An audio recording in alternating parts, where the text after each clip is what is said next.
Read paper अध्ययन श्रृंखला में हम हिंदी विषय को पढ़ रहे हैं। हिंदी जो लैंग्वेज फर्स्ट है उसको देख रहे हैं और यह पेपर है रीड 2021 का। रीड 2021 में जो भाषा फर्स्ट में जो प्रश्न पूछे गए थे फटाफट उनका रिवीजन करते हैं। तो चलिए शुरू करते हैं। किस प्रकार के प्रश्न पूछे गए थे। पहला प्रश्न है स्त्री शब्द का पर्यायवाची पूछा है। स्त्री शब्द का पर्यायवाची, तो यहाँ पर स्त्री शब्द का पर्यायवाची यहाँ पर ऑप्शन में अबला जो है वो सही दिया गया है। उसके अलावा स्त्री को महिला, स्त्री को औरत, वामा, रमणी, वनिता, ललना, कामिनी आदि नामों से भी जानते हैं। और अगला प्रश्न है अत्याचार शब्द में कौन सा उपसर्ग है। अत्याचार शब्द में अति उपसर्ग जो है। अगला प्रश्न है निम्नलिखित में से भाववाचक संज्ञा। भाववाचक संज्ञा यहाँ पर दया शब्द में भाववाचक संज्ञा है। अगला प्रश्न है निम्न में से किस शब्द में प्रत्यय लगा हुआ है। प्रत्यय का पूछा है तो यहाँ पर जो फुर्तीला शब्द है इस फुर्तीला शब्द में इला प्रत्यय लगा हुआ है।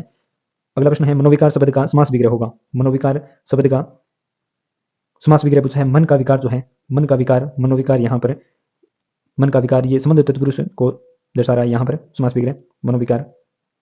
अगला प्रश्न है हमें स्वराज्य मिल गया वाक्य में काल बताना है तो यहाँ पर सामान्य भूतकाल है। सामान्य भूतकाल में क्रिया समाप्त हुई थोड़ी देर होती है। यहाँ पर जो समय स्वराज्य मिल गया तो यहाँ पर सामान्य भूतकाल दिया है। संभाव्य भूतकाल में क्या होता है कि संभाव्य जो भूतकाल होता है उसमें भूतकाल में क्रिया होने पर संदेह रहता है।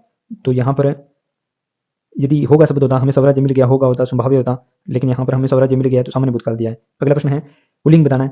पुल्लिंग बताना है तो यहाँ पर स्वपन जो शब्द है ये पुल्लिंग शब्द है। गद्यांश के अनुसार परिणित शब्द, परिणित जो शब्द है उसका अर्थ है यहाँ पर रूपांतरित जो है ये परिणित शब्द का अर्थ दिया है। अगला प्रश्न है मनोवर्ती शब्द का बहुवचन बताना है। मनोवर्ती जो शब्द है उसका बहुवचन बताना है तो मनोवर्तियां हो जाएगा। दूषित शब्द का अर्थ बताना है, दूषित का यहाँ दोष युक्त हो जाएगा। वाक्य के मुख्य कितने अंग होते हैं। वाक्य के अंग पूछे हैं, वाक्य के कितने अंग होते हैं तो वाक्य के 2 अंग होते हैं, एक उद्देश्य और एक विधेय होता है। वाक्य के 2 अंग होते हैं। अगला प्रश्न है वाक्य वाक्य की पूर्ति, वाक्य की पूर्ति की तुलना में मांग अधिक है। आशय की लोकोक्ति यानी वस्तु की तुलना में मांग अधिक होना, यहाँ एक अनार 100 बीमार। अगला प्रश्न है घास काटना। घास काटना मुहावरे का सही अर्थ बताना है। घास काटने का गुणवत्ता का ध्यान रखे हुए बिना जैसे तैसे काम निपटाना। अगला प्रश्न है वे मेरे घर आएंगे क्योंकि उन्हें अजमेर शहर घूमना है। तो यहाँ पर रचना की दृष्टि से वाक्य किस प्रकार का है। रचना की दृष्टि से यहाँ पर जो है 3 प्रकार से वाक्य होते हैं, सरल वाक्य, संयुक्त वाक्य और मिश्रित वाक्य। तो यहाँ वे मेरे घर आएंगे क्योंकि लगा हुआ है तो यहाँ जो है वो मिश्रित वाक्य है। मिश्रित वाक्य में एक सरल वाक्य होता है और दूसरा जो वाक्य है वो उस पर आश्रित होता है। तो यहाँ वे मेरे घर आएंगे क्योंकि उन्हें अजमेर शहर घूमना है। तो यहाँ एक सरल वाक्य और एक आश्रित वाक्य दिया है तो मिश्रित वाक्य होगा। उसके अलावा संयुक्त वाक्य जो होता है, संयुक्त वाक्य में 2 सरल वाक्य होते हैं और योजक चिन्ह से जुड़े होते हैं। इसमें और तथा या जो शब्द लगे होते हैं योजक चिन्हों से जुड़े होते हैं। सरल वाक्य होता है जिसमें एक उद्देश्य और एक विधेय और एक ही क्रिया होती है, वो सरल वाक्य होता है।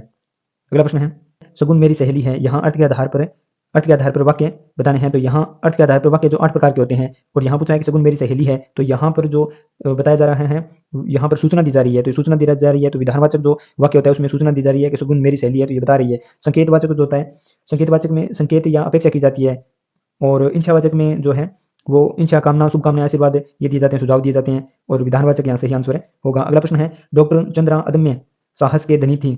डॉक्टर चंद्रा अदम्य साहस की धनी थी। वाक्य में प्रयुक्त साहस शब्द का व्यापारिक कोटि का अर्थ है। व्यापारीकरण की कोटि का अर्थ पूछा है तो यहाँ पर गुणवाचक विशेषण दिया गया है। यहाँ पर साहस शब्द जो है ये गुणवाचक विशेषण के रूप में प्रयोग हुआ है। अगला प्रश्न है गोमूत्र असाध्य रोगों के उपचार में भी उपयोगी है। रेखाकित जो पद दिया है यहाँ पर भी रेखाकित शब्द के संदर्भ में उपयुक्त विकल्प बताना, भी के लिए बताना है तो ये अव्यय दिया गया है। ये किसी भी तरह से प्रयुक्त नहीं हो रहा है। यहाँ गोमूत्र असाध्य रोगों में उपचार में भी उपयोगी है तो ये अव्यय दिया गया है। अगला प्रश्न है निम्नलिखित में कौन सा कथन त्रुटिपूर्ण है। तो यहाँ पर त्रुटिपूर्ण पूछा है तो ये वर्णों के सार्थक समूह को वाक्य कहते हैं। वर्णों के सार्थक समूह को नहीं कहते, शब्दों के जो सार्थक समूह होता है उसको जो है वाक्य कहा जाता है। यहाँ वर्ण दिए थे शब्दों का होता तो ये सही होता। अगला है यहाँ ऑप्शन में देखते हैं कि सरल वाक्य में एक उद्देश्य और एक विधेय होता है। संयुक्त वाक्य में 2 सरल वाक्यों और या आदि समुच्चय बोधक अवयवों से जुड़े होते हैं, दोनों सही है। ऐसे वाक्य जिनमें एक प्रधान वाक्य तो अन्य उपवाक्य उस पर आश्रित हो उसे मिश्रित वाक्य कहा जाता है। ये तीनों बातें सही है, लेकिन वर्णों के स्थान पर यदि शब्द होता तो ये भी सही होता। अगला प्रश्न है यौवन सैनिक घोड़े पर बैठकर आया। यौवन सैनिक घोड़े पर बैठकर आया पर किले का दरवाजा बंद था। जैसे ही उसने दरवाजा खटखटाया चिड़िया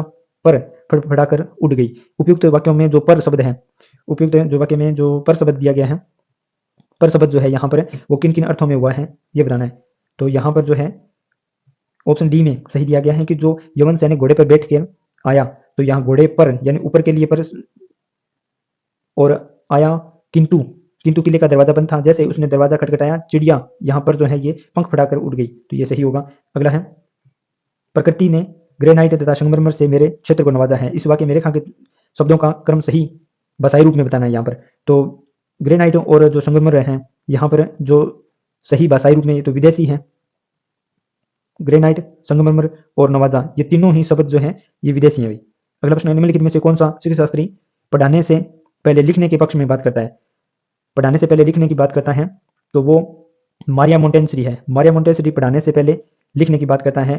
तो यहाँ पर ये जो है सुनना, बोलना और लिखना, पढ़ना, ये इस प्रकार के जो है यहाँ पर ये पढ़ाने से पहले लिखने की बात मारिया मोंटेसरी करते हैं। ये हेलन पार्क जो है इनके द्वारा डाल्टन पद्धति दी गई थी। और अगला प्रश्न है, मौन पाठन का लाभ। यहाँ पर जो मौन पठन का लाभ पूछा है, मौन पठन का लाभ बताना है तो यहाँ पर मौन पठन का लाभ है स्वाध्याय की प्रवृत्ति विकसित होती है। इसके अलावा ऑप्शन में उच्चारण अभ्यास हेतु अवसर मिलता है। उच्चारण होता नहीं है मौन में, ये सही नहीं है। पठन की शुद्धता का संवर्धन होता है, बोलेंगे नहीं तो शुद्धता कैसे आएगी? एकाग्रत होकर ध्वनियों का शुद्ध उच्चारण करना। लेकिन यहाँ पर मौन की बात हो रही है। मौन जो है, मौन 3 तरह से होता है, सामान्य, गंभीर और द्रुत मौन, ठीक है। और सहस्वर जो होता है उसमें आदर्श और अनुकरण या समावेश जो होता है।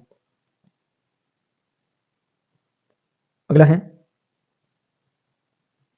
Bulletin board. बुलेटिन बोर्ड यहाँ पर बुलेटिन बोर्ड है तो एक दृश्य सामग्री है, यानी बुलेटिन बोर्ड एक दृश्य सामग्री है।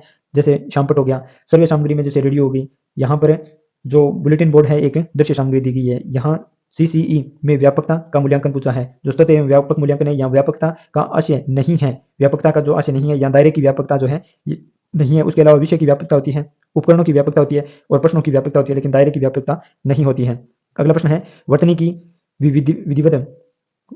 की विधिवत शिक्षा का ज्ञान किस स्तर पर होना चाहिए? तो यहाँ प्राथमिक स्तर पर जो है वो वर्तनी की विधिवत शिक्षा का ज्ञान होना चाहिए। प्राथमिक स्तर पर वर्तनी की विधिवत शिक्षा का ज्ञान होना चाहिए।